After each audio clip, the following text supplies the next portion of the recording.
ሰኞ ከቀኑ 6 ሰዓት ላይ የሚነበበው ግብረ ሕማም የእመቤታችን ተአምር ነው። ተአምሪሃ ለእግዝእትነ ቅድስት ድንግል በክሌ ማርያም ወላዲተ አምላክ ጸሎታ ወበረከታ ወምህረተ ፍቁር ወልዳ ያሉ ምስሌነ ለዓለመ ዓለም አሜን። ልመናዋ በረከቷ ከእኛ ጋር ለዘላለሙ ይኑርና በድንጋሌ ሥጋ በድንጋሌ ሕሊና የጸናች ክብርት እመቤታችን ድንግል ማርያም ያደረገችው ተአምር ይህ ነው። ተራ ቁጥር 1 ወሃሎ አሐዱ ቀሲስ በደብረ አባ መቃርስ ዘስሙ ዮሐንስ ወፈራሄ እግዚአብሔር። በአባ መቃርስ ገዳም እግዚአብሔርን የሚፈራ ስሙ ዮሐንስ የሚባል አንድ ካህን ነበረ።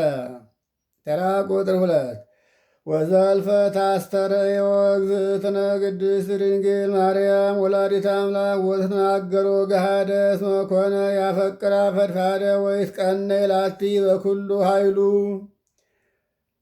በሁለት ወገን ማለት በሕሊናዋም ድንግል በሥጋዋም ድንግል የምትሆን እመቤታችን ቅድስት ድንግል ማርያም ሁል ጊዜ ተገልጣ ታነጋግረው ነበር።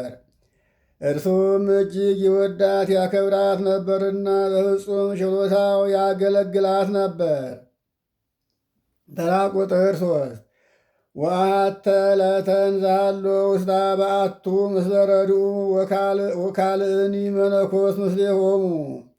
አንድ ቀንም ከአገልጋዩ ከረዳቱ ጋራ በበዓቱ ሳለ ሌላ አንድ እንግዳ መነኩሴም ከነሱ ጋራ በነበረበት ሰዓት ተራ ቁጥር 4 ቦአ ብርሃን ውስተ በዓቱ ወኮነ አምሳለ ድንግል እንተባቲ ክንፍ ከመ ንስር። ወደ መኖሪያው በዚያን ጊዜ ወደ መኖሪያ ወደ ቤቱ ብርሃን ገባ። ያ ብርሃንም እንደ ንስር ክንፍ ያላት የድንግል አምሳል ሆኖ ታየ። ተራ ቁጥር 5 ወሰፋት ከነፊሃ ላይ ለአባ ዮሐንስ ወጸለለቶ። ያችም ክርብ የምትመስያችም እመቤታችን የምትመስል የብርሃን ርግብ ክንፏንም ዘርግታ አባ ዮሐንስን ጋረደችው። ተራ ቁጥር 6 ወስወበ ርእዩ ረዱ ወዝኩይ መነኮስ ዛሎ ምስሌሆሙ አንከሩ ፈድፋደ። ያን ጊዜ የካህኑ ረዳት የነበረውና በእንግድነት የመጣው መነኩሴ ይህንን ድንቅ ተአምር አይተው አደነቁ። ተራ ቁጥር 7 ወሰብሕዎ ለእግዚአብሔር ወወደስዋ ለእግዝእትነ ቅድስት ድንግል ማርያም በክሌ ማርያም ወላዲተ አምላክ ዘታስተፌስሖሙ ለእለ ይትለአክዋ ጸሎታ ወበረከታ ያሃሉ ምስሌነ ለዓለመ ዓለም አሜን። እግዚአብሔርንም አመሰገኑት።